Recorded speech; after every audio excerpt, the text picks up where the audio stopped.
ചാടി മണിക്കൂറുകൾ കേരളത്തെ വിറപ്പിച്ച കൊടും കുറ്റവാളി ഗോവിന്ദച്ചാമി പിടിയിലായത് അങ്ങേയറ്റം ആശ്വാസകരമാണ്. കണ്ണൂർ സെൻട്രൽ ജയിലിലെ അതീവ സുരക്ഷയുള്ള 10-ാം നമ്പർ ബ്ലോക്കിൽ നിന്ന് ഇയാൾ രക്ഷപ്പെട്ടത് 1.5 മാസം നീണ്ട ആസൂത്രണത്തിനൊടുവിലാണ്. ആ തയ്യാറെടുപ്പ് ഉത്തരവാദപ്പെട്ട ഉദ്യോഗസ്ഥർ അറിഞ്ഞില്ല. ഉപ്പ് ഉപയോഗിച്ച് ജനൽ കമ്പികൾ തുരുമ്പ് പിടിപ്പിച്ചതും ദിവസങ്ങളെടുത്ത് കമ്പികൾ മുറിച്ചു മാറ്റിയതും ഒന്നും ആരുടെയും ശ്രദ്ധയിൽപ്പെട്ടില്ല. 100-ലേറെ CCTV ക്യാമറകൾ ഉണ്ടായിട്ടും ജയിൽ ചാടി രക്ഷപ്പെട്ടത് ഒരു ഉദ്യോഗസ്ഥരും കണ്ടില്ല. വീപ്പയും തുണികളും ഉപയോഗിച്ചുള്ള രക്ഷപ്പെടലും ആരും കണ്ടില്ല. ഫെൻസിംഗിലൂടെ തുണി തൂങ്ങിക്കിടക്കുന്നത് കണ്ടാണ് ആരോ ജയിൽ ചാടി എന്ന് ഉദ്യോഗസ്ഥർ അറിഞ്ഞത് തന്നെ. ഗോവിന്ദച്ചാമിയാണ് രക്ഷപ്പെട്ടതെന്ന് കണ്ടെത്തിയത് അതും കഴിഞ്ഞ്. ജയിൽ ചാടി മണിക്കൂറുകൾ പിന്നിട്ടിരുന്നു അപ്പോഴേക്കും. നാട്ടുകാരും പോലീസും ചേർന്നുള്ള സംയുക്ത ദൌത്യത്തിനൊടുവിൽ കൊടും കുറ്റവാളി പിടിയിലായതോടെ ആശങ്ക ആശ്വാസത്തിലേക്ക് വഴിമാറി. എന്നാൽ ആ ജയിൽ ചാട്ടം ഒട്ടേറെ ചോദ്യങ്ങൾ ഉയർത്തുന്നുണ്ട്. ജയിൽ അധികൃതർക്കുണ്ടായ വീഴ്ച ന്യായീകരിക്കാൻ കഴിയാത്തതാണ്. ശിക്ഷ കിട്ടിവരുന്ന ഇത്തരം കൊടും ക്രിമിനലുകൾക്ക് നല്ല ഭക്ഷണവും അവർ ആഗ്രഹിക്കുന്ന രീതിയിൽ ജീവിക്കാൻ അവസരവും നൽകുകയാണോ ജയിൽ ഉദ്യോഗസ്ഥർ ചെയ്യുന്നത്? കുറ്റവാളിയെന്ന് കോടതി കണ്ടെത്തി ജയിൽ ശിക്ഷ വിധിച്ചവർക്ക് സുഖവാസ കേന്ദ്രമാണോ ജയിൽ എന്ന ചോദ്യം നേരത്തെ പലകുറി ഉയർന്നതാണ്. ഒടുവിൽ അവർക്ക് രക്ഷപ്പെടാൻ കൂടി ഒത്താശ ചെയ്യുന്നുണ്ടോ ഈ ഉദ്യോഗസ്ഥർ? ജയിലിനകത്തും പുറത്തും സഹായത്തിന് ആളുകൾ ഉണ്ടായോ എന്ന സംശയം പ്രകടിപ്പിച്ചത് മറ്റാരുമല്ല, ജയിൽ DIG തന്നെയാണ്. ഉദ്യോഗസ്ഥരുടെ വീഴ്ച മാത്രമോ അതോ ജയിൽ ചാട്ടത്തിന് ഒത്താശ ചെയ്തും നൽകിയോ? ന്യൂസ് ഈവനിംഗ് വിശദമായി പരിശോധിക്കുന്നു. സ്വാഗതം. ആദ്യം നമ്മുടെ പ്രതിനിധിയിലേക്ക് പോവുകയാണ്. ഗോവിന്ദച്ചാമി തടവ് ചാടാൻ തീരുമാനിച്ച വിവരം അറിയാമായിരുന്നുവെന്ന് സഹതടവുകാരന്റെ മൊഴി പുറത്തുവന്നു. താനും ജയിൽ ചാടാൻ പദ്ധതിയിട്ടിരുന്നുവെന്നും എന്നാൽ കമ്പിക്കുള്ളിലൂടെ പുറത്തു ചാടാൻ കഴിഞ്ഞില്ല എന്നും തമിഴ്നാട് സ്വദേശിയായ സഹതടവുകാരൻ മൊഴി നൽകിയിട്ടുണ്ട്. ജയിൽ ചാടുന്നതിനായി മാസങ്ങൾക്ക് മുൻപേ തയ്യാറെടുപ്പ് നടത്തിയെന്നതാണ് ഗോവിന്ദച്ചാമി നൽകിയിരിക്കുന്ന മൊഴി. കണ്ണൂർ ACP ഓഫീസിൽ ചോദ്യം ചെയ്തതിനു ശേഷം ഗോവിന്ദച്ചാമിയെ തെളിവെടുപ്പിനായി സെൻട്രൽ ജയിലിലേക്ക് എത്തിച്ചിട്ടുണ്ട്. ഗോവിന്ദച്ചാമിയെ വിയ്യൂർ ജയിലിലേക്ക് ഇനി മാറ്റുമെന്ന വാർത്ത കൂടി വരുന്നു. സുരക്ഷാ വീഴ്ച ആരോപിച്ച അതിനിടെ കണ്ണൂർ സെൻട്രൽ ജയിലിന് മുന്നിൽ യൂത്ത് കോൺഗ്രസ് പ്രവർത്തകർ പ്രതിഷേധിക്കുകയും ചെയ്തു. നമുക്കൊപ്പം ഈ വിഷയത്തിൽ പ്രതികരിക്കാൻ ശ്രീ സക്കറിയ ജോർജ്, റിട്ടയർഡ് SP, ഒപ്പം ശ്രീ റെജി ലൂക്കോസ്, ഇടത് സഹയാത്രികൻ എന്നിവർ തത്സമയമുണ്ട്. ആദ്യം ശ്രീ സക്കറിയ ജോർജ്, ഇതെങ്ങനെയാണ് ഇങ്ങനെയൊക്കെ സാധിക്കുന്നത് എന്നൊരു അത്ഭുതമാണ് ഈ ഘട്ടത്തിൽ തോന്നുന്നത്. ഇത്ര വലിയൊരു അല്ലെങ്കിൽ ഒരു കൊടും ക്രിമിനൽ ഇങ്ങനെയൊക്കെ രക്ഷപ്പെട്ടു പോകാൻ അയാൾക്ക് ധാരാളം ഐഡിയകൾ ഉണ്ടാകും, അതിൽ നമുക്ക് സ്വാഭാവികത തോന്നുന്നില്ല. പക്ഷേ അതൊക്കെ കൃത്യമായി നടപ്പാക്കാൻ കഴിയുന്ന തരത്തിലേക്ക് നമ്മളുടെ ഈ ജയിൽ സംവിധാനം മാറിയിരിക്കുന്നു എന്ന് പറയുന്നത് എത്ര ഗൗരവതരമാണ്. അതും കണ്ണൂർ സെൻട്രൽ ജയിലിലെ അതീവ സുരക്ഷാ ബ്ലോക്കിൽ നടക്കുന്ന കാര്യങ്ങളാണിത്. ശ്രീ സക്കറിയ ജോർജ്, നമ്മൾ കണ്ണൂർ സെൻട്രൽ പ്രിസണിനെ അതീവ സുരക്ഷാ ജയിലെന്ന് പറഞ്ഞു, നമ്മൾ പേരിട്ടു. പക്ഷെ അത് സുരക്ഷിതമല്ല എന്ന് ഈ ഒരു കൈ മാത്രമുള്ള, അല്ലെ ഒരു കൈ മാത്രം ഉപയോഗിക്കാൻ കഴിവുള്ള മനുഷ്യൻ തെളിയിച്ചു കഴിഞ്ഞു. അപ്പം ഇത് സിസ്റ്റമിക് ഫെയിലിയറാണ്. സിസ്റ്റം വളരെ വീക്കാണ്. സിസ്റ്റം എന്തുകൊണ്ട് വീക്കാകുന്നു? ഈ ജയിലിൽ കിടക്കുന്ന പ്രതികളെ അവർക്ക് എതിരെ വിധിച്ച വിധി ശരിയായി നടപ്പാക്കി പോകണമെന്ന് ഇവിടെ ആർക്കും പ്രത്യേകിച്ച് വലിയ താല്പര്യമൊന്നുമില്ല. ഇരയായി വരുന്നവരുടെ കുടുംബത്തിനും കഷ്ടപ്പെട്ട് അന്വേഷിച്ച് ചാർജ് ഷീറ്റ് കൊടുത്ത് ട്രയൽ പ്രോസസ്സിൽ കൂടെ പോയി ഇവരെ എത്തേണ്ടടുത്ത് എത്തിക്കുന്ന ലോ എൻഫോഴ്സിംഗ് ഓഫീസേഴ്സ്, അത് പോലീസ് ആകട്ടെ, എക്സൈസ് ആകട്ടെ, ഫോറസ്റ്റ് ആകട്ടെ, ഇവർക്ക് മാത്രമേ ഉള്ളൂ സിൻസിയറിറ്റി. ബാക്കി എല്ലായിടത്തും ഇതെല്ലാം ഒരുതരം ഇതിൽ എന്റെ സംശയം ശ്രീ സക്കറിയ ജോർജ്, ഇപ്പോൾ ഇത്രയധികം കാര്യങ്ങൾ ഇയാൾ ചെയ്തുകൊണ്ടേയിരുന്നു, ഇതൊന്നും കണ്ടില്ല എന്ന് പറയുന്നു. അല്ലെങ്കിൽ അത് ചില സമയത്ത് ചില ചോദ്യങ്ങളൊക്കെ ചോദിക്കുമ്പോൾ അയാൾ പറയുന്നത് വിശ്വസിച്ചിട്ട് കണ്ണും പൂട്ടിയിരിക്കുകയാണ്. ഇതെന്തുകൊണ്ടാണ് ഇങ്ങനെ സംഭവിക്കുന്നത്?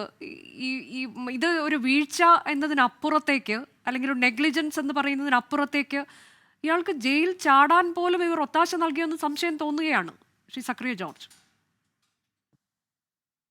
ജയിലിൽ വരുമ്പോഴേ ഈ വരുന്ന പ്രതിക്ക് ഉള്ളിൽ ഒരു മെസ്സേജ് കിട്ടണം, ഞാൻ എന്ത് ചിന്തിച്ചാലും എനിക്ക് ഈ ജയിലിൽ നിന്ന് പുറത്തു പോകാൻ പറ്റില്ല, ഞാൻ നിയമത്തിൻ്റെ നുഖത്തിന് വിധേയമാക്കപ്പെട്ട് ആ ബഹുമാനപ്പെട്ട കോടതി വിധിച്ച വിധി അനുസരിച്ചുള്ള ശിക്ഷ ഞാൻ അനുഭവിച്ചു പോയേ പറ്റുള്ളെന്ന് ഈ ആൾക്ക് തോന്നണം.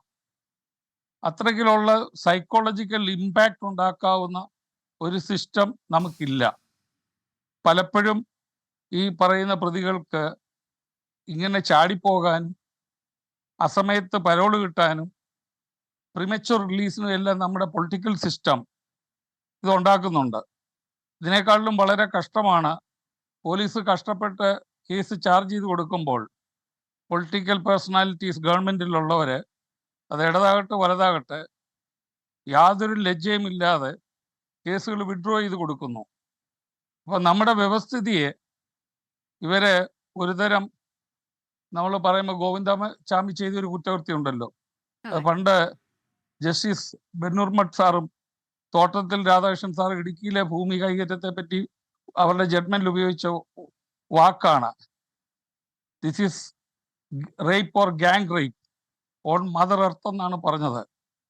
ഇതെന്ന് പറഞ്ഞാൽ this is rape or gang rape on rule of law എന്ന് പറയേണ്ടിയിരിക്കുന്നു. ഈ രാജ്യത്തെ നിയമവാഴ്ചയെ നശിപ്പിച്ച് നാശമാക്കാൻ വേണ്ടി കുറെ പേര് ഇറങ്ങിത്തിരിച്ചിരിക്കുന്നു. ഇത് നമുക്കറിയാം. നാട്ടില് കൊച്ചുകുട്ടികളൊക്കെ ചൈൽഡ്ഹുഡില് അവരുടെ ചെറുപ്പത്തിൽ ഈ ചിറ കെട്ടി കളിക്കും. അപ്പൊ ഈ ചിറ കെട്ടുമ്പോൾ കുറെ പേർക്കൊരു എന്തൂസിയാസമാണ്, കാര്യം ഒരു കളിയാ, അവർ ചിറയുണ്ടാക്കും. അപ്പൊ ആ കൂട്ടത്തിലുള്ള ഒരു ഗുണ്ട ടൈപ്പ് ഒരു മൈറ്റി പേഴ്സൺ, അയാൾ വന്ന് ചിറയെല്ലാം തൊഴിച്ചു കളയും എന്ന് പറഞ്ഞ പോലാണ് നമ്മൾ കുറെ പേര് രാജ്യത്ത് റൂൾ ഓഫ് ലോ ഉണ്ടാകാൻ വേണ്ടി കഷ്ടപ്പെട്ട് വേണ്ടുന്ന കാര്യങ്ങളെല്ലാം ചെയ്യും. കുറച്ചു പേർക്ക് ഇതൊരു ആനന്ദമാണ്.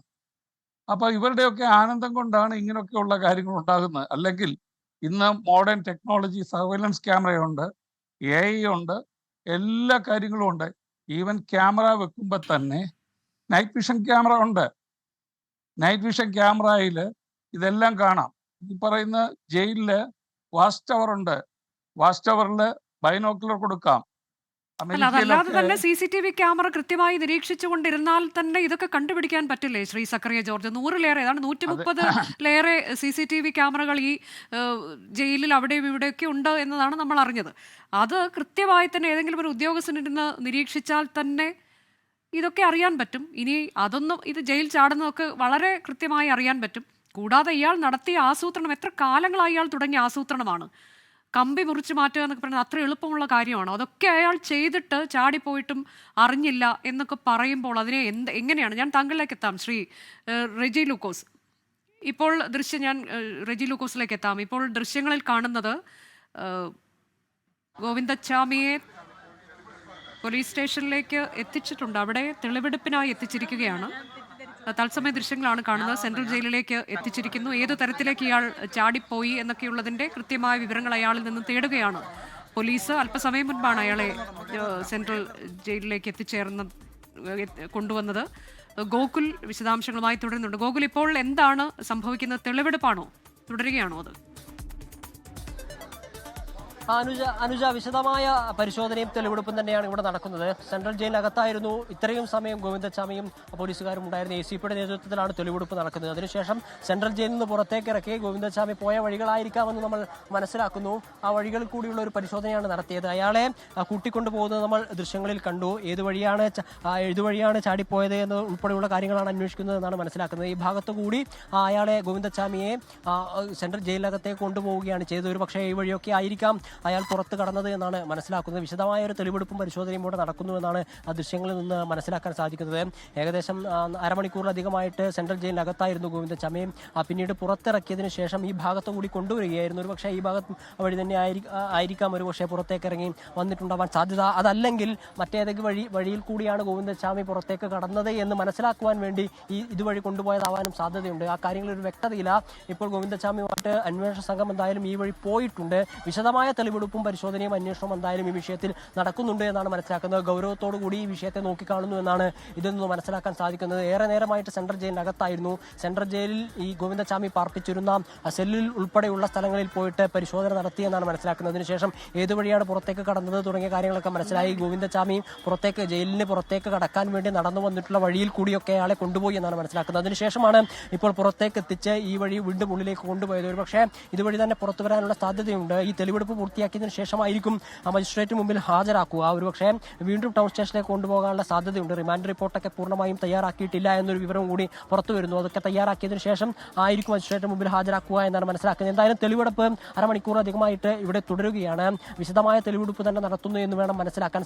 സഹതടവുകാരോടുൾപ്പെടെ കാര്യങ്ങൾ ചോദിച്ചറിഞ്ഞിട്ടുണ്ട് എന്നാണ് മനസ്സിലാക്കാൻ സാധിക്കുന്നത്. കാരണം സഹതടവുകാരുടെ സഹായം കിട്ടിയെന്ന് ഗോവിന്ദച്ചാമി ആദ്യത്തെ ചോദ്യം ചെയ്യലിൽ അന്വേഷണ ഉദ്യോഗസ്ഥരോട് പറഞ്ഞിരുന്നു. ഏത് രീതിയിലുള്ള സഹായമാണ് ലഭിച്ചത് എന്ന് പറഞ്ഞിരുന്നു. അതൊക്കെ ശരിയാണോ എന്നറിയാൻ വേണ്ടി അവരോട് ഉൾപ്പെടെ കാര്യങ്ങൾ ചോദിച്ച് വിശദമായി മനസ്സിലാക്കുന്നുണ്ട് എന്നാണ് അറിയാൻ സാധിച്ചത്. ഏറെ നാൾ നീണ്ട പരിശ്രമത്തിനൊടുവിലായിരുന്നു, അല്ലെങ്കിൽ ആസൂത്രിതമായ പരിശ്രമത്തിനൊടുവിലായിരുന്നു ഇത്തരത്തിൽ ജയിൽ ചാടാനുള്ള നടപടികൾ അയാൾ നടപ്പിലാക്കുകയും ആസൂത്രണത്തിൽ വിജയിക്കുകയും ഒക്കെ ചെയ്തിട്ടുള്ളത്. ജയിൽ വകുപ്പിന് സംഭവിച്ചിട്ടുള്ള ശക്തമായ വീഴ്ച അതെന്തായാലും വലിയ വാർത്തയായി. അതിന്റെ അടിസ്ഥാനത്തിൽ 3 പ്രിസണേഴ്സ് ഓഫീസറെ സസ്പെൻഡ് ചെയ്യുന്ന സാഹചര്യമൊക്കെ ഉണ്ടായിരുന്നു. അതിലേക്കൊക്കെ നയിച്ചത് ഗോവിന്ദച്ചാമിയുടെ ജയിൽ ചാട്ടമാണ്. ഈ വഴിയൊക്കെ ആയിരിക്കാം ഒരുപക്ഷെ ഇയാൾ ഫെൻസിങ്ങിലൂടെ തുണി ഇട്ട് കുടുക്കുണ്ടാക്കി അങ്ങനെയൊക്കെയാണെന്നാണ് പറഞ്ഞിരിക്കുന്നത്. അപ്പോൾ അത് ഏത് തരത്തിലാണ് എന്നൊക്കെയുള്ളത് ഇയാളെ അത് ചെയ്ത് കാണിച്ചു കൊടുക്കുമോ? എങ്ങനെയാണ് അതിൽ ഈ തെളിവെടുപ്പിന്റെ കൂടുതൽ വിവരങ്ങൾ എങ്ങനെയാണ്? ഇയാൾക്ക് എങ്ങനെ ഇത് ഒറ്റയ്ക്ക് ചെയ്യാൻ കഴിഞ്ഞു എന്നൊക്കെ സംശയമുണ്ടല്ലോ. അതെ അതെ അതെ ഇയാൾക്ക് ഒരു കൈ മാത്രമേ ഉള്ളൂ എന്ന് പറയുന്നതിലൂടെ ഇയാൾ ഒരു കൈ കൊണ്ട് മാത്രം ജീവിക്കാൻ ശീലിച്ചൊരു വ്യക്തിയാണ്. കുറെ നാളുകൾ അയാൾക്ക് ഒരു കൈ മാത്രമേ ഉള്ളൂ. അങ്ങനെ ഒരു കൈ മാത്രമുള്ള ആളുകൾക്ക് ഒരുപക്ഷെ പലതരത്തിലുള്ള കാര്യങ്ങളും ചെയ്യാൻ വേണ്ടി സാധിക്കും. ഈ അയാൾ സ്വായത്തമാക്കിയ കഴിവിനാൽ ഒരുപക്ഷെ അതൊക്കെ സാധ്യമായേക്കാം. നമുക്ക് കാണാം, നമ്മളിപ്പോൾ ഇത് നമ്മൾ നിൽക്കുന്നത് ഒരു മതിലാണ്. ഇത്രയും വലിയ മതിലാണ് ഇതൊരു ജയിലിന് ചുറ്റുമുള്ളത്. ഈ മതിലാണ് ഗോവിന്ദച്ചാമി ചാടിക്കടന്നു എന്ന് നമ്മൾ വിശ്വസിക്കേണ്ടത്. ഒരു കൈ മാത്രമുള്ള അയാൾ ചാടിക്കടന്നു എന്ന് വിശ്വസിക്കേണ്ടത്.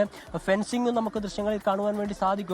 ഒന്ന് ഫോക്കസ് ചെയ്ത് കഴിഞ്ഞാൽ ആ ദൃശ്യങ്ങൾ കാണാൻ വേണ്ടി സാധിക്കും. അത്തരത്തിലുള്ള ഫെൻസിങ് ഈ ജയിലിന്റെ മറ്റു ചുറ്റുമതിലിനുമൊക്കെ ഉണ്ട്. അതിന് മുകളിൽ കൂടി തുണി എറിഞ്ഞുകൊണ്ട് വലിഞ്ഞ് കയറി പുറത്തേക്ക് ചാടി എന്നാണ് അറിയാൻ സാധിച്ചത്. ആ രീതിയിലാണ്. എങ്ങനെയായിരുന്നു ഈ ജയിലിൽ ചാടാനുള്ള തുടക്കം തൊട്ടുള്ള കാര്യങ്ങളാണ് പോലീസ് ഉദ്യോഗസ്ഥരുടെ ഭാഗത്തു നിന്ന് അന്വേഷിക്കുന്നത് എന്നാണ് മനസ്സിലാക്കുന്നത്. ആദ്യം ഇയാളുടെ സെല്ലിലേക്കാണ് പോയത്. അവിടെ നിന്ന് ഏത് രീതിയിലായിരുന്നു ഗ്രില്ല് കട്ട് ചെയ്തത്, എങ്ങനെയാണ് കട്ട് ചെയ്തത്, എവിടെയാണ് ആയുധം സൂക്ഷിച്ചത് തുടങ്ങിയ കാര്യങ്ങളൊക്കെ അന്വേഷിച്ച് മനസ്സിലാക്കിയെന്ന് മനസ്സിലാക്കുന്നു. അതിനുശേഷം ഏത് വഴിയാണ് ഇയാൾ പുറത്തേക്ക് ഇറങ്ങിയത് എന്ന് അന്വേഷണ ഉദ്യോഗസ്ഥർ ഇയാളെ കൂട്ടിക്കൊണ്ട് പോയി തന്നെ ആ കാര്യങ്ങൾ മനസ്സിലാക്കി. അതിനുശേഷമാണ് ഇപ്പോൾ പുറത്തേക്ക് എത്തിയത്. വലിയ 7.5 മീറ്ററോളം നീളമുള്ള മതിലാണ്. സാധാരണഗതിയിലൊന്നും ഒരു വ്യക്തിക്ക്, ഒരു പരിശീലനമൊന്നുമില്ലാത്ത ഒരു വ്യക്തിക്ക് ഇത് കടക്കാൻ സാധിക്കാത്തതാണ്. തുണിയൊക്കെ കെട്ടിക്കൊണ്ടായാലും ഇത് മറികടക്കാൻ സാധിക്കുമോ എന്നൊരു സംശയമൊക്കെ ഒരുപക്ഷെ നമുക്ക് ഇവിടെ നിന്ന് കഴിഞ്ഞാൽ തോന്നാവുന്നതാണ്. ഈ രീതിയിൽ ഈ മതിലിന് മുകളിലേക്കാണ് ഫെൻസിംഗ് ഉള്ളത്. അതിന് മുകളിലേക്ക് തുണി എറിഞ്ഞുകൊണ്ട് മറികടക്കുകയായിരുന്നു. ആ കാര്യങ്ങളൊക്കെ അന്വേഷണത്തിന്റെ പരിധിയിൽ വരുന്നുണ്ട്. ഏത് രീതിയിലാണ് ചാടിക്കടന്നത്, ഒരുപാട് സമയമെടുത്തിട്ടാണോ ഈ ഫെൻസിംഗിൽ കുടുക്കിയത് ഉൾപ്പെടെയുള്ള കാര്യങ്ങളൊക്കെ ഒരുപക്ഷെ ചോദിച്ച് മനസ്സിലാക്കും. എങ്ങനെയായിരിക്കാം ഈ മതിലിനെ അപ്പുറത്തേക്ക് ചാടിയത് തുടങ്ങിയ കാര്യങ്ങളൊക്കെ ഈ അന്വേഷണത്തിന്റെ പരിധിയിൽ വരുന്നുണ്ട്. ഈ കാര്യങ്ങളൊക്കെ ചോദിച്ച് മനസ്സിലാക്കുന്നുണ്ട് എന്നാണ് അറിയാൻ സാധിക്കുന്നത്. എന്തായാലും അല്പസമയം മുമ്പാണ് സെൻട്രൽ ജയിലിനകത്തു നിന്ന് പുറത്തേക്ക് ഇറക്കിയിട്ട് ഈ വഴി ഗോവിന്ദച്ചാമിയെ ഇതിനുള്ളിലേക്ക് കൊണ്ടുപോയി. ഈ മതില് ഈ ജയിലിന് ചുറ്റും ഉള്ളതാണ്. ഈ കോമ്പൗണ്ടിന് ചുറ്റുമുള്ള ഒരു മതിലാണ്. ഇത്തരം ഉയരത്തിൽ തന്നെയാണ് ഈ കോമ്പൗണ്ടിന് ചുറ്റുമായിട്ട് മതിലുള്ളത്. ഇത്തരത്തിലുള്ളൊരു മതിൽ ഇതിന്റെ മറ്റേ മറുഭാഗത്തു കൂടിയാണ് ഗോവിന്ദച്ചാമി കടന്നിട്ടുള്ളത്. അവിടെയും ഉയരം ഇത്ര തന്നെയാണ്. അതിന്റെ മുകളിൽ കൂടിയൊരു ഫെൻസിങ്ങും കാര്യങ്ങളും ഒക്കെ ഉണ്ട്. ഇതൊക്കെ മറികടന്ന് ഗോവിന്ദച്ചാമി രക്ഷപ്പെട്ടു എന്നുള്ളതാണ് ഇതിലെ അവിശ്വസനീയമായ ഒരു കാര്യം. വിശ്വസിച്ചേ പറ്റൂ. അയാൾ അങ്ങനെ ചെയ്തു കഴിഞ്ഞിരിക്കുന്നു. പുറത്തു നിന്നാണ് അയാളെ പിടികൂടിയത്. പക്ഷെ എങ്ങനെ സാധിച്ചു എന്നുള്ളതൊക്കെ എന്തായാലും വിശദമായ അന്വേഷണത്തിന്റെ പരിധിയിൽ വരും. പരിശോധിച്ചതിന് ശേഷം മാത്രമേ അതിലൊക്കെ ഒരു കാര്യം വിശദമായി തന്നെ ഗോവിന്ദച്ചാമിയെ കൊണ്ട് കാര്യങ്ങളൊക്കെ പറയിപ്പിക്കാൻ സാധ്യതയുണ്ട്. കാരണം പോലീസിനും അല്ലെങ്കിൽ ജയിൽ വകുപ്പിനൊക്കെ ആകെ നാണക്കേടാക്കിയ ഒരു സംഭവമായിട്ട് ഈ ജയിൽ ചാട്ടം മാറിയിട്ടുണ്ട്. മുൻപൊക്കെ നിരവധി ജയിൽ ചാട്ടങ്ങൾ വാർത്തയിൽ വന്നിട്ടുണ്ടെങ്കിലും ഇത്തരത്തിലൊന്ന് ഇതിനു മുമ്പ് ഉണ്ടായിട്ടില്ല എന്നുള്ളതാണ് പ്രധാനപ്പെട്ട കാര്യം. എന്തായാലും അരമണിക്കൂറിലധികമായി 45 മിനിറ്റോളമായിട്ട് ഇപ്പോൾ അയാളുമായിട്ട് ഇവിടെ തെളിവെടുപ്പ് നടത്തിക്കൊണ്ടിരിക്കുകയാണ്. ACPയുടെ നേതൃത്വത്തിലാണ് തെളിവെടുപ്പ് നടത്തുന്നത്. അതിനുശേഷം എന്തായാലും ടൗൺ സ്റ്റേഷനിലേക്ക് കൊണ്ടുപോയതിനു ശേഷമായിരിക്കും മജിസ്ട്രേറ്റിന് മുമ്പിൽ ഹാജരാക്കുക എന്നാണ് അറിയാൻ സാധിക്കുന്നത്. ഗോവിന്ദച്ചാമിയെ പിടികൂടാൻ സാധിച്ചു എന്നുള്ളത് ഈ പറഞ്ഞതുപോലെ ആശ്വാസം നൽകുന്നതാണ്. ഇനിയിപ്പോൾ ഇയാളെ ഇവിടെ നിന്ന് മാറ്റി വിയൂർ സെൻട്രൽ ജയിലിലേക്ക് കൊണ്ടുപോവുക, ഇതാണോ ഈ അടുത്ത തീരുമാനം? അത്തരത്തിലുള്ള ഒരു സൂചനകൾ ലഭിക്കുന്നുണ്ട്. കാരണം ഗോവിന്ദച്ചാമി ഏറെ നാളുകളായിട്ട് ഇവിടെ തന്നെയാണ് കഴിഞ്ഞത്. ഈ ജയിലും പരിസരവും ഒക്കെ അയാൾക്ക് നന്നായി അറിയുന്നതാണ്. ജയിൽ ചാടാൻ ഇയാൾക്ക് ഇതിനകത്തു നിന്ന് തന്നെ സഹായം ലഭിച്ചു എന്ന സൂചനകളും ലഭിക്കുന്നുണ്ട്. അത്തരത്തിലുള്ള കാര്യങ്ങളൊക്കെ അന്വേഷണ സംഘത്തിന് മുമ്പിൽ ലഭ്യമായിട്ടുണ്ട് എന്നാണ് നമുക്ക് അറിയാൻ സാധിക്കുന്നത്. അതിനാൽ തന്നെ ഇവിടെ നിന്ന് മാറ്റാനുള്ള ഒരു സാധ്യത മുന്നിലുണ്ട്. പക്ഷേ അത് മജിസ്ട്രേറ്റിന് മുമ്പിൽ ഹാജരാക്കിയതിനു ശേഷം മാത്രമേ അതിലൊരു തീർപ്പ്, അത്തരത്തിലൊരു സമീപനം ഉണ്ടാകുമോ ഇല്ലയോ എന്ന കാര്യത്തിൽ ഉറപ്പ് പറയാൻ സാധിക്കൂ. അതീവ സുരക്ഷയുള്ളൊരു ജയിലാണ് കണ്ണൂർ സെൻട്രൽ ജയിൽ. മറ്റൊന്ന് വിയ്യൂരാണ്. ഈ അതീവ സുരക്ഷയുള്ള ജയിലിൽ നിന്നാണ് ഗോവിന്ദച്ചാമി ചാടിയത്. ഒരു പക്ഷേ ഇവിടെ നിന്ന് മാറ്റുകയാണെങ്കിൽ അത് മിക്കവാറും വിയ്യൂരേക്കാവാനുള്ള സാധ്യതയുണ്ട്. പക്ഷേ അത് നമുക്ക് ഉറപ്പിച്ച് പറയാൻ അതിന്റെ സാധിക്കില്ല. ഉത്തരവ് പുറത്തിറങ്ങി എന്ന വിശദാംശം അത് നമുക്ക് അല്പസമയം മുൻപ് വന്നിട്ടുണ്ട് ഗോകുൽ. മറ്റൊന്നിപ്പോൾ ചില CCTV ദൃശ്യങ്ങൾ, കൂടുതൽ CCTV ദൃശ്യങ്ങൾ കൂടി വന്നിട്ടുണ്ട് പുറത്തേക്ക്. ഒളി സങ്കേതം തേടി ഗോവിന്ദച്ചാമി നഗരത്തിൽ അലയുന്നതിന്റെയൊക്കെ ദൃശ്യങ്ങളാണ്. പുലർച്ചെ 5:30 പള്ളിക്കുന്ന് ക്ഷേത്ര പരിസരത്ത് എത്തിയ ദൃശ്യങ്ങൾ അത് പുറത്തു വന്നിട്ടുണ്ട്. അയാളുടെ പ്ലാൻ പകൽ ഒളിച്ചിരിക്കുക, രാത്രി കണ്ണൂരിൽ നിന്ന് കടക്കുക, ഒരുപക്ഷെ തമിഴ്നാട്ടിലേക്ക് കടക്കുക എന്നുള്ളതൊക്കെ ആയിരുന്നിരിക്കാം. അപ്പോൾ ആ തരത്തിലേക്കൊക്കെയുള്ള വിവരങ്ങൾ പുറത്തു വരികയാണ്. ഇങ്ങനെ ഇയാൾ ആസൂത്രണം ചെയ്ത 1.5 മാസം നീണ്ട ആസൂത്രണത്തിനൊടുവിൽ ജയിൽ അത് കൃത്യമായി തന്നെ പ്ലാൻ ചെയ്തതുപോലെ വിജയകരമായി തന്നെ അതൊക്കെ നടപ്പാക്കി. പക്ഷേ പെട്ടെന്ന് തന്നെ ഇത്തരം വാർത്താ മാധ്യമങ്ങളിലൂടെ വന്നപ്പോൾ നാട്ടുകാരുടെ ഒരു വലിയ ഇടപെടൽ ഈ വിഷയത്തിൽ ഉണ്ടായിട്ടുണ്ട് എന്ന് നമ്മൾ എടുത്തു പറയേണ്ടതല്ലേ. ഇയാളെ കണ്ട് സംശയം തോന്നി നാട്ടുകാർ പിറകെ ഓടി ഗോവിന്ദച്ചാമി എന്ന് വിളിക്കുമ്പോൾ ഓടുന്നത് കണ്ട് അങ്ങനെയൊക്കെ സംശയം തോന്നി പോലീസിനെ അറിയിക്കുകയും പോലീസ് വേഗം തന്നെ അങ്ങോട്ടേക്ക് എത്തുകയും അങ്ങനെ ഒരു സംയുക്ത ദൗത്യം, അതിൽ നാട്ടുകാർ വഹിച്ച പങ്കിനെ ഏത് തരത്തിലേക്ക് നമ്മൾ എടുത്തു പറയണം ഗോകുൽ? തീർച്ചയായിട്ടും നാട്ടുകാരുടെ പങ്കിനെ പ്രശംസിക്കാതിരിക്കാൻ സാധിക്കുന്ന ഒരു കാര്യമല്ല. മാധ്യമങ്ങളിൽ കൂടി ഇത്തരത്തിലൊരു വാർത്ത പരക്കുന്നു. രാവിലെ 6:30 കൂടിയിട്ടാണ് കണ്ണൂർ ടൗൺ സ്റ്റേഷനിലേക്ക് കണ്ണൂർ സെൻട്രൽ ജയിലിൽ നിന്ന് ഗോവിന്ദച്ചാമി പുറത്തു ചാടിയതായിട്ടുള്ള വിവരം അറിയുന്നത്. അതിനുശേഷം തന്നെ പോലീസ് ഉദ്യോഗസ്ഥർ ലുക്കൌട്ട് നോട്ടീസ് പുറപ്പെടുവിപ്പിച്ചു. ഉടനെ തന്നെ മാധ്യമങ്ങളിൽ വാർത്ത നൽകി. മാധ്യമങ്ങൾ വളരെ ക്രിയാത്മകമായിട്ട് തന്നെ ഈ വിഷയത്തിൽ ഇടപെട്ടു. വളരെ ഗൗരവമുള്ള ഒരു വാർത്തയായി ഗോകുൽ, ഞാൻ എത്താം. ഇപ്പോൾ പ്രേക്ഷകർ സ്ക്രീനിൽ കാണുന്ന ദൃശ്യം ജയിൽ ചാടിയതിനു ശേഷമുള്ളതാണ്. അയാൾ ഒരു ഒളിസങ്കേതം തേടി അലയുന്ന ദൃശ്യമാണ്. എങ്ങോട്ട് പോകണമെന്നറിയാതെ അയാൾ റോഡിലൂടെ നടക്കുന്ന ദൃശ്യം. പുലർച്ചെ 5:30 പള്ളിക്കുന്ന് ക്ഷേത്ര പരിസരത്ത് അയാൾ എത്തുകയും ചെയ്തു. അതിന്റെ ദൃശ്യങ്ങളൊക്കെയാണ് ഇപ്പോൾ പുറത്ത് വന്നിട്ടുള്ളത്. പകൽ എവിടെയെങ്കിലും ഒന്ന് ഒളിച്ചിരിക്കുക, അതിനുശേഷം രാത്രി കടക്കുക, ഇതായിരുന്നു പ്ലാൻ. പക്ഷെ അതാണ് പൊളിഞ്ഞു പോയത്. അതിൽ നമുക്ക് ആശ്വസിക്കാം. പക്ഷെ ഇങ്ങനെ ജയിൽ ചാടാൻ പറ്റി എന്നുള്ളത് തന്നെയാണ് ആശങ്കയാകുന്നത്. അത് ഉയർത്തുന്ന ചോദ്യങ്ങൾ, അതാണ് നമ്മളിപ്പോൾ പരിശോധിക്കുന്നതും. ഗോകുൽ, തുടരൂ. അതുതന്നെയാണ് പറഞ്ഞത്. അത്തരത്തിലുള്ള ആശങ്ക ഇപ്പോഴും നിലനിൽക്കുന്നുണ്ട്. ഇനിയും ഇത്തരത്തിൽ ഒരു തടവ് പുള്ളിക്ക് എത്ര വലിയ തടവ് ശിക്ഷയ്ക്ക് വിധിച്ചിട്ടായി ഇതിനകത്ത് വന്നിട്ടുള്ള ആൾക്കായാലും പുറത്തു പോകാനുള്ള ഒരു സാഹചര്യം നിലവിലുണ്ട് എന്നുള്ളതാണ് ഈ സംഭവം നൽകുന്ന ഈ ഗോവിന്ദച്ചാമി ജയിൽ ചാടിയിൽ നിന്ന് നമുക്ക് മനസ്സിലാക്കാൻ സാധിക്കുന്നത്. മറ്റൊരാൾക്ക് വേണമെങ്കിലും ഇത്തരത്തിലൊരു കാര്യമൊക്കെ ചെയ്യാൻ സാധിക്കുന്ന ഒരു സാഹചര്യം ഇവിടെയുണ്ട് എന്നുള്ളത് ആശങ്ക വർദ്ധിപ്പിക്കുന്ന ഒരു കാര്യം തന്നെയാണ്. അതിലുൾപ്പെടെ മാറ്റം വരുത്തേണ്ടിയിരിക്കുന്നു. എന്തായാലും നമ്മൾ നേരത്തെ സൂചിപ്പിച്ചതുപോലെ ഗോവിന്ദച്ചാമി പുറത്ത് ചാടിയതിനു ശേഷം വളരെ ക്രിയാത്മകമായി സക്രിയമായിട്ട് നാട്ടുകാർ ഉൾപ്പെടെയുള്ള ആളുകളുടെ ഭാഗത്തുനിന്ന് ഇടപെടൽ ഉണ്ടായിരുന്നു. അതിന്റെ ഭാഗമായിട്ടാണ് ഇയാളെ പിടികൂടാൻ സാധിച്ചതെന്ന് നിസ്സംശയം പറയാം. ഗോവിന്ദച്ചാമിയുടെ രൂപസാദൃശ്യവും ഈ ദൃശ്യത്തിൽ നമുക്ക് കാണാൻ കഴിയുന്നത് എത്ര ഉയരത്തിലുള്ള മതിലാണ്. ഇത്രയും പൊക്കമുള്ള ഒരു മതിൽ ഇയാൾ ഒറ്റയ്ക്ക് ഇങ്ങനെ കുടുക്കിട്ടുകൊണ്ട് ഒക്കെ ചാടിപ്പോയി. ഇതിന് മുകളിലാണെന്ന് തോന്നുന്നു, ഇലക്ട്രിക് ഫെൻസ് ഉള്ളത് ഇതിന് മുകളിലാണോ? ഇതെല്ലാം കടന്ന് അയാൾക്ക് പോകാൻ കഴിയുന്നത് അപ്പുറത്തും ഇപ്പുറത്തും ഒക്കെ ആരുടെയും സഹായമില്ലാതെ ചെയ്തു എന്നതാണോ? ഗോകുലിന് ഇപ്പോൾ അവിടെ നിന്ന് നോക്കുമ്പോൾ എന്താണ് തോന്നുന്നത്? ഇത് അതുതന്നെയാണ് നമ്മളെ ആശങ്കപ്പെടുത്തുന്ന, അല്ലെങ്കിൽ നമുക്ക് സംശയം ജനിപ്പിക്കുന്ന ഒരു കാര്യം അതുതന്നെയാണ്. എങ്ങനെയായിരിക്കും, പ്രത്യേകിച്ച് മഴക്കാലമാണ്, ഇതിലേക്കൊക്കെ ചവിട്ടി കയറാൻ ശ്രമിച്ചാലും വഴി താഴേക്ക് വീഴാനുള്ള ഒരു സാഹചര്യമൊക്കെ ഉണ്ട്. കൃത്യമായി ഒരു പഠനം നടത്താതെയൊന്നും ഇതിന് മുകളിലേക്ക് വളരെ പെട്ടെന്നൊന്നും കയറി പോകാൻ വേണ്ടി സാധിക്കില്ല. ഏത് ഭാഗത്ത് കയറ് കെട്ടി അല്ലെങ്കിൽ തുണി കെട്ടി ചാടിപ്പോകണമെന്നൊക്കെ ഒരു പക്ഷേ ഗോവിന്ദച്ചാമി നേരത്തെ തന്നെ തീരുമാനിച്ചിരിക്കണം. കാരണം 7.5 മീറ്ററോളം നീളമുള്ള ഒരു മതിലാണ്, വലിയ മതിലാണ്. ഇവിടെ നിന്ന് ചാടിയാലും അതിൻ്റെ മറുഭാഗത്ത് എന്താണ് എന്ന്, അത് മറുഭാഗത്തേക്ക് ചാടിക്കഴിഞ്ഞാൽ രക്ഷപ്പെടാൻ സാധിക്കുന്ന ഒരു സാഹചര്യമാണോ എന്നൊക്കെ മനസ്സിലാക്കേണ്ടിയിരിക്കുന്നു. ഇപ്പോൾ ദൃശ്യങ്ങളിൽ കാണുന്നത് ഗോവിന്ദച്ചാമിയുമായിട്ട് നേരത്തെ പോയ ഉദ്യോഗസ്ഥർ ഉൾപ്പെടെയുള്ള ആളുകൾ പുറത്തേക്ക് വരുന്നതാണ്. ഗോവിന്ദച്ചാമിയെ ദൃശ്യങ്ങളിൽ കാണാം. അയാൾ വളരെ കൂസലില്ലാതെ പുഞ്ചിരിച്ചുകൊണ്ട് പുറത്തേക്ക് വരുന്ന ദൃശ്യങ്ങളാണ് കാണുന്നത്. ഇത്രയധികം പോലീസുകാരെയും നമ്മുടെ തത്സമയ ദൃശ്യങ്ങളാണ് ഇപ്പോൾ പ്രേക്ഷകർ കാണുന്നത്. ഇപ്പോൾ സംഭവിക്കുന്നതാണിത്. ഒരു കൂസലുമില്ലാത്ത ഗോവിന്ദച്ചാമിയാണ് നമുക്ക് കാണാൻ കഴിയുന്നത്. അയാളുടെ ചില പദ്ധതികളൊക്കെ വിജയിച്ചു, പക്ഷേ അതിനപ്പുറത്തേക്ക് അയാൾക്ക് പോകാൻ കഴിഞ്ഞില്ല എന്നതാണ്. ഏതായാലും അയാൾ പുഞ്ചിരിച്ചുകൊണ്ടൊക്കെ നടന്ന് നീങ്ങുകയാണ്. തെളിവെടുപ്പിനിടെയുള്ള ദൃശ്യങ്ങളാണ്. കണ്ണൂർ സെൻട്രൽ ജയിലിലേക്ക് അയാൾ എത്തിച്ചത് തെളിവെടുപ്പിനായാണ്. ഏത് തരത്തിലേക്ക് രക്ഷപ്പെട്ടു എന്നതൊക്കെയുള്ള വിശദമായി അയാളിൽ നിന്ന് തന്നെ ചോദിച്ചറിയുകയാണ് പോലീസ്. അതിന്റെ ദൃശ്യങ്ങളാണ് ഇപ്പോൾ കാണുന്നത്. അയാളെയും കൊണ്ട് പോലീസ് കണ്ണൂർ സെൻട്രൽ ജയിലിലേക്ക് എത്തിയിരിക്കുന്നു.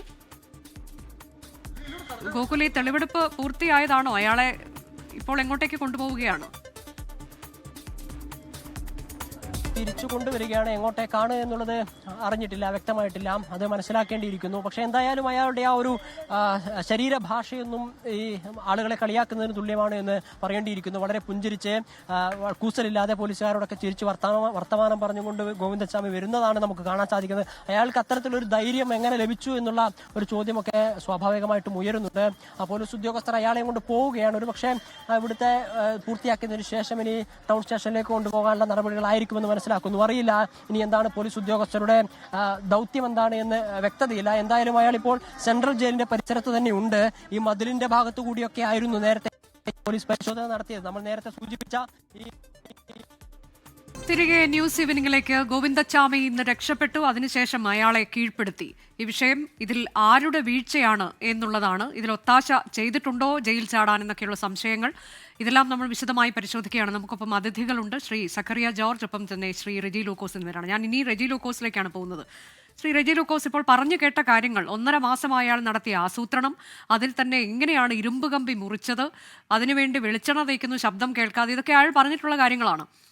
അത് അറിയാതിരിക്കാൻ വേണ്ടി അതിൽ തുണി ചുറ്റി വെക്കുന്നു. ഇതെന്താണ് എന്നൊരു ഘട്ടത്തിൽ ജയിൽ വാർഡൻ ചോദിക്കുമ്പോൾ അത് എലി വരാതിരിക്കാനാണെന്ന് പറയുന്നത്. അത് വിശ്വസിച്ച് പോകുന്ന ജയിൽ വാർഡൻ, കൂടാതെ താടിയും മുടിയും ഒക്കെ വളർത്തി ഒരു ചട്ടങ്ങളും ബാധിക്കുന്നില്ല, വ്യായാമം ചെയ്യുന്നു, ചോറ് ഒഴിവാക്കുന്നു ഭാരം കുറയ്ക്കാൻ, കാരണം അയാൾക്ക് ചാടിപ്പോകണമല്ലോ, ചപ്പാത്തി മാത്രം കഴിക്കുന്നു.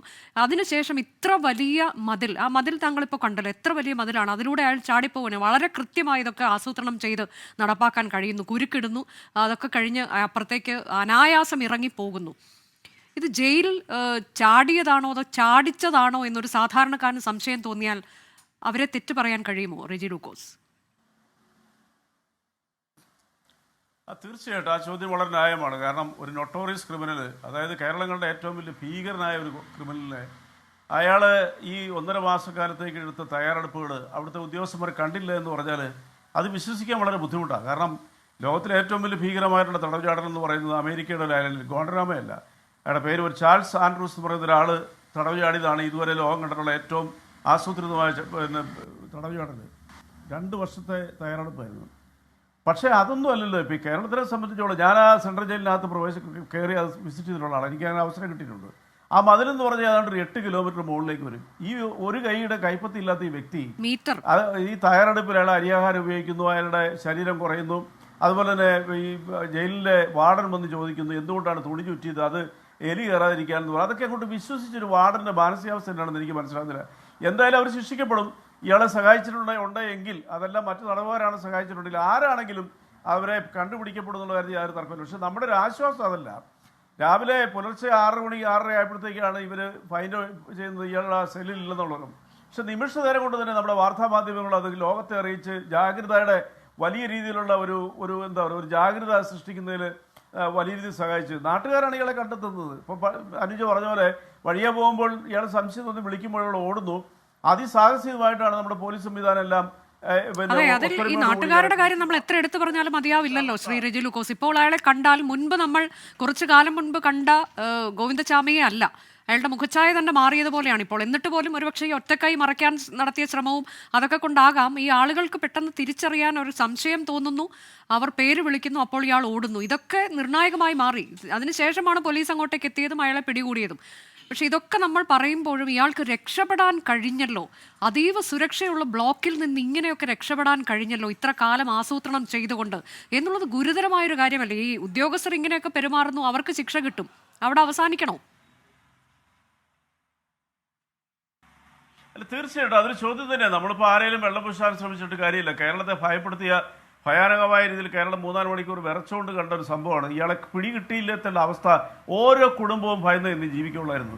അപ്പോൾ അതിന് സഹായിച്ചത് ഒരു ഓട്ടോറിക്ഷക്കാരനാണ്. ആ ഓട്ടോറിക്ഷ തൊഴിലാളിക്ക് ഞാൻ അഭിവാദ്യങ്ങൾ അർപ്പിക്കുക. അയാളാണ് ഇയാളെന്ന് സംശയത്തിൽ. അതിനൊരു കാരണം മാധ്യമങ്ങൾ കൊടുത്ത ഒരു വലിയ രീതിയിലുള്ള ജാഗ്രത സന്ദേശമാണ്. പക്ഷെ ചോദ്യം ആര് ഇയാളെ സഹായിച്ചു? ആ ചോദ്യത്തിൽ വളരെ പ്രസക്തിയുണ്ട്. ഇത്രയ്ക്ക് നൊട്ടോറിയസ് ആയിട്ടൊരു ക്രിമിനലിനെ അയാളുടെ പശ്ചാത്തലം നോക്കണം. 14 ക്രിമിനൽ കേസുകളിൽ തമിഴ്നാട്ടിൽ പ്രതിയ, 3 ക്രിമിനൽ കേസിൽ അയാൾ ആന്ധ്രാപ്രദേശിൽ പ്രതിയ. അയാൾ വധശിക്ഷ മേടിച്ചു കൊടുത്തിട്ട് സുപ്രീം കോടതിയിൽ നിന്ന് അയാൾ ജീവപര്യന്തമാക്കി ഇത്രയ്ക്ക് ഒരു ക്രിമിനലിനെ ആരെങ്കിലും സഹായിച്ചിട്ടുണ്ടെങ്കിൽ അവർ ഈ കേരളീയ പൊതുസമൂഹത്തിനോട് ചെയ്ത ഏറ്റവും വലിയ പാതകമാണ്. ഇയാളെക്കാളും വലിയ കുറ്റവാളി അയാളാണ്, ഒരു തർക്കമില്ല കാര്യത്തിൽ. എൻ്റെ സംശയം ആരുടെ ഒരു സഹായിക്കൊണ്ടെന്നുള്ള അതിനൊരു കാരണം കൂടെ ഉണ്ട്. ഇലക്ട്രിക്കൽ ലൈൻ ആ മതിലിൻ്റെ മുകളിലൂടെ പോകുന്നുണ്ട്, അതിലൊരു കമ്പി പൊട്ടിച്ചിട്ടിരിക്കുക. അയാൾ അത് അല്ലെങ്കിൽ അയാൾക്ക് എസ്കേപ്പ് ചെയ്യാൻ പറ്റത്തില്ല, കാരണം അയാളുടെ ശരീരം ആ വിടവുമായിട്ട് യോജിക്കത്തില്ല. അപ്പോൾ എങ്ങനെ ഇതെല്ലാം ആസൂത്രണം ചെയ്യപ്പെട്ടു? എങ്ങനെ ഈ 7.5 കിലോമീറ്റർ ഒരു കൈയും വെച്ചുകൊണ്ട് ഈ മനുഷ്യൻ അവിടെ കുടുക്കിട്ടിട്ട് കയറി ഇത്രയും സമയമായിട്ട് ആരും കണ്ടില്ല എന്നൊക്കെ പറയുന്നത് എന്തോ വിശ്വസിക്കാനായിട്ടൊരു ബുദ്ധിമുട്ടുണ്ട്. ഇത്രയും സമയം എന്ന് പറഞ്ഞാൽ ഇത് ഇത്രയും കാലം ഇരുമ്പ് കമ്പി കാസ്റ്റ് അയൺ ആണ്, അത് മുറിച്ചുകൊണ്ടിരിക്കുകയാണ്. അതിനുള്ള ആയുധം എങ്ങനെ സംഘടിപ്പിച്ചു എന്നൊക്കെ പോലീസിനോട് അയാൾ പറയുന്നത് അതൊക്കെ എത്രത്തോളം വിശ്വസിക്കാൻ കഴിയുമെന്ന് അറിയില്ല. ഈ ഒറ്റ കൈയുള്ള ഒരാളാണ് ഇതൊക്കെ ചെയ്തുകൊണ്ടിരുന്നത്. പിന്നീട് ശബ്ദം കേൾക്കാതിരിക്കാൻ വെളിച്ചെണ്ണ തേച്ചു എന്ന് പറയുകയാണ്. ഇതൊക്കെ ശ്രീ സക്കറിയ ജോർജ്, ഇതൊക്കെ എത്രത്തോളം വിശ്വസനീയമാണ്? ഇയാൾ ഈ പറയുന്ന കാര്യങ്ങളൊക്കെ താങ്കൾക്ക് അറിയാവുന്നതാണല്ലോ. പ്രത്യേകിച്ച് ഇത്രയും അതീവ സുരക്ഷ എന്നൊക്കെ പറഞ്ഞ് നമ്മൾ വെറും പേരിൽ മാത്രമാണ് ഈ അതീവ സുരക്ഷ. ഇങ്ങനെയൊക്കെ ചെയ്യാൻ പറ്റുന്ന ഇടമാണോ ജയിൽ? ജയിലില് തീർച്ചയായിട്ടും സമ്പത്ത് വലിയൊരു കാര്യമാണ്. കാശുള്ളവർക്ക് അവരുടെ ആൾക്കാരൊക്കെ കേസിൽ പെടുമ്പോൾ അവരെ സഹായിക്കാനായിട്ട് സമ്പത്ത് ഒരു ഫാക്ടറാണ്. അതിൻ്റെ കൂട്ടത്തിൽ അടുത്തൊരു ഫാക്ടർ എന്ന് പറയുന്നത് രാഷ്ട്രീയമാണ്. പൊളിറ്റിക്കൽ പ്രിസണേഴ്സിനൊക്കെ ഒത്തിരി ഫ്രീഡം കിട്ടുന്നുള്ള കാര്യം നമുക്കറിയാം. അവർ മൊബൈൽ ഫോൺ ഉപയോഗിക്കുന്നു, പുറത്ത് ഗോൾഡ് സ്മഗ്ലിംഗ്, പിന്നെ റാക്കറ്റേഴ്സിനെ വിളിക്കുന്നു, ഭീഷണിപ്പെടുത്തുന്നു. ഇതെല്ലാം നമ്മുടെ ടി വിയിൽ നിങ്ങളെല്ലാവരും ഇടയ്ക്കെല്ലാം കാണിച്ചുകൊണ്ടിരുന്ന ഒരു കാര്യമാണ്. അല്ല, ഇതെല്ലാം ഈ കഴിയുമ്പോൾ മെയിൽ തന്നെ ഇവിടെ നിന്ന് ഫോൺ പിടിച്ചു എന്ന വാർത്ത നമ്മൾ നൽകിയതാണ്. ഇതേ ജയിലിൽ നിന്ന് തന്നെ സ്മാർട്ട് ഫോൺ ഉൾപ്പെടെ പിടികൂടി, ഒളിപ്പിച്ച നിലയിൽ പിടികൂടിയെന്ന്. മറ്റൊന്ന്, ഈ ജയിലിൽ 2019 തോന്നുന്നു ഋഷിരാജ് സിംഗിന്റെയൊക്കെ നേതൃത്വത്തിൽ വലിയ പരിശോധന നടന്നതാണ്. യതീഷ് ചന്ദ്രയൊക്കെ അന്ന് അതിനെത്തിയിരുന്നു. ആ നടക്കാൻ പാടില്ലാത്ത കാര്യങ്ങളൊക്കെയാണ് ഇവിടെ നടക്കുന്നത്. കഞ്ചാവും ഫോണും അതുപോലെ പല കാര്യങ്ങളും ഇവിടെ നിന്ന് പിടികൂടി എന്നൊക്കെയുള്ള വാർത്തകളൊക്കെ വന്നതാണ്. അപ്പോൾ ഇവിടെ മാത്രമല്ല, നമുക്കറിയാലോ ഇവിടെ സംഭവിക്കുന്നത് എന്താണ്. വലിയ വിവാദമായി മാറിയ കാര്യങ്ങളുണ്ട്. ഇതൊരു സുഖവാസ കേന്ദ്രമായി മാറിയിട്ടുണ്ടോ ജയിലുകൾ എന്ന ചോദ്യം അത് നിയമസഭയിൽ ഉന്നയിക്കപ്പെട്ടിട്ടുണ്ട്. അതിന് മുഖ്യമന്ത്രി മറുപടി നൽകിയതാണ്. ഇതൊക്കെ കഴിഞ്ഞിട്ടും ഇത് ആവർത്തിച്ചു വരികയാണല്ലോ ശ്രീ സക്കറിയ ജോർജ്. എൻ്റെ സംശയം അതല്ല, ഇത് ഇങ്ങനെയൊക്കെ ചെയ്യാൻ പറ്റുമോ ഒരു ജയിലിൽ? നമുക്കറിയില്ല അതിനുള്ളിൽ എന്തൊക്കെയാണെന്ന്. ഇപ്പോൾ വെളിച്ചെണ്ണ വെച്ചിട്ട് അത് ശബ്ദം കേൾക്കാതിരിക്കാൻ ഒരാൾക്ക് ഇങ്ങനെ ചെയ്യാം. ഒറ്റ കൈയുള്ള ഒരാളാണ് അയാൾ, ഇരുമ്പ് കമ്പി മുറിച്ചുകൊണ്ടേയിരിക്കുന്നു. കഴിഞ്ഞ കുറേ കാലങ്ങളായിട്ട് അത് ആരുടെയും ശ്രദ്ധയിൽപ്പെടാതെ തുണി വെച്ച് മറച്ചു വെക്കാൻ പറ്റുന്നു. ഇതൊക്കെ നടക്കുന്ന കാര്യങ്ങളാണോ? അനുജ, ഞാൻ കംപ്ലീറ്റ് ചെയ്യാൻ അനുവദിക്കണം. എനിക്ക് കണ്ടിന്യൂസ് ആയിട്ട് പറയാനുള്ള ഒരു ഓപ്പർച്യൂണിറ്റി തരണം. പറയൂ. ഞാൻ ആദ്യമേ പറഞ്ഞു സമ്പന്നതയാണ്, പൊളിറ്റിക്കൽ ആണെന്ന് പറഞ്ഞു. പിന്നെ നമ്മൾ സമ്പന്നതയുടെ പറയുമ്പോൾ ബോബി ചെമ്മണ്ണൂര് ജയിലിലായിരുന്ന സമയത്ത് കാക്കനാട് നമ്മൾ കണ്ടു DIG അജയ്കുമാർ അവിടെ ചെല്ലുന്നു. അത് അയാൾക്ക് സപ്പോർട്ട് കൊടുക്കാൻ വേണ്ടിയിട്ടാണ്. അപ്പോൾ അത് താഴെയുള്ളവരൊക്കെ ഡീമോറലൈസ്ഡ് ആകുന്നു. അത് കഴിഞ്ഞിട്ട് വിവാദമായ നടി കേസിനകത്ത് നടന് കട്ടിൽ കൊടുക്കാൻ വേണ്ടി അന്നത്തെ ജയിലിൻ്റെ DGP, കേരളത്തിലെ ആദ്യത്തെ വനിതാ DGP ആണെന്ന് അഭിമാനിക്കുന്ന വ്യക്തിയാണ് അവിടെ ചെന്നിട്ട് കട്ടിലിട്ട് കൊടുക്കുന്നത്. അതിന് ഇരയായതാരാണ്? ഒരു വനിതയാണ്. അപ്പോൾ വനിത ഉൾപ്പെടുന്ന പ്രശ്നത്തിൽ പോലും അവരുടെ താല്പര്യങ്ങൾ, അവരുടെ പിന്നെ സ്പെഷ്യൽ ഇൻട്രസ്റ്റും ഒക്കെയാണ് ഇവിടെ പ്രൊട്ടക്ട് ചെയ്യുന്നത്. അപ്പോൾ ഈ മേളിലുള്ളവർ താഴെയുള്ളവരെ മൊറയിൽ ബൂസ്റ്റ് ചെയ്തുകൊണ്ട് ഈ സിസ്റ്റത്തെ സ്ട്രെങ്തൻ ചെയ്യുന്നതിന് പകരം അവർ വന്നിട്ട് ഡീമോറലൈസ് ചെയ്യുമ്പം ജയിലിൽ നിൽക്കുന്നവരൊക്കെ പോകും. പിന്നെ ചിലരൊക്കെ ഇവരുമായിട്ട് സംഘടനത്തിലൊക്കെ ഏർപ്പെടുന്നുണ്ട്. അപ്പം ചിലപ്പം CJM-ഉം അല്ലെ ജില്ലാ ജഡ്ജും ഒക്കെ വന്ന് ഇവർ പരാതി പറയുമ്പം അവരെ മാത്രമേ ഉള്ളൂ. ഇവരെ കൺട്രോൾ ചെയ്യുന്ന യഥാർത്ഥ റിയൽ ടൈം ഇവരുടെ ഡിഫിക്കൽറ്റീസ് അവർ മനസ്സിലാക്കുന്നില്ല. എൻ്റെ ഒരു ഫ്രണ്ടുണ്ട്, അദ്ദേഹം ഇവിടെ നേരത്തെ മാധ്യമരംഗത്തുണ്ടായിരുന്നു. ഇപ്പോൾ അദ്ദേഹം US-ലാണ് കറക്ഷൻ സർവീസിൽ വർക്ക് ചെയ്യുന്നു. അപ്പം ഞാൻ ഇടയ്ക്ക് സംസാരിച്ചും പറഞ്ഞു, മെക്സിക്കോയിൽ നിന്നൊക്കെ നീഗ്രോസും ഒക്കെ പ്രതികൾ അവിടെ വരുമ്പം അവർ വയലൻ്റ് ആകുന്നുണ്ട്. ഒരു പ്രശ്നവും ഇല്ലെന്ന് പറഞ്ഞു. അവർക്ക് പെപ്പർ സ്പ്രേ കൊടുത്തിട്ടുണ്ട്, മൂക്കിലും വായിലും കണ്ണിലും എല്ലാം അടിച്ചു കൊടുക്കും. അടുത്ത ഇലക്ട്രിക് ഷോക്ക് പാറ്റേൺ കൊടുത്തിട്ടുണ്ട്. ഒരിക്കലും ജയിൽ സ്റ്റാഫിൻ്റെ മേളിൽ അതോറിറ്റി എക്സേർട്ട് ചെയ്യാൻ, അത് ഫിസിക്കലാകട്ടെ അതർവൈസ് ആകട്ടെ, അത് ചെയ്യാൻ അവർ സമ്മതിക്കില്ല. അപ്പോഴേ അവനെ ഡിഫ്യൂസ് ചെയ്യും, അവനിലെ ക്രിമിനാലിറ്റിയെ അടിച്ചമർത്തും. അങ്ങനെ എന്തുകൊണ്ട് നമുക്ക് കൂടാ? നമ്മുടെ മന്ത്രിമാരും നമ്മുടെ പ്രധാനപ്പെട്ട വ്യക്തികളൊക്കെ വിദേശത്ത് പോകുന്നുണ്ടല്ലോ. ഇപ്പം നമ്മുടെ പ്രധാനമന്ത്രി തന്നെ പിന്നെ UK പോയി. UK-യിലെ പ്രിസൺ സിസ്റ്റം എന്ന് പറഞ്ഞാൽ എക്സ്ട്രാ ഓർഡിനറി ആണ്. നമ്മുടെ കെയർ സ്റ്റാമറെ അദ്ദേഹം കണ്ടു. അവിടാണ് ചിപ്പ് വെക്കുന്നുണ്ട്. ഇവർക്കൊക്കെ ഈ ട്രാൻസ്ഡെർമൽ ചിപ്പ് വെക്കണം, ഇവന്റെ മൂവ്മെന്റ് നോക്കണം.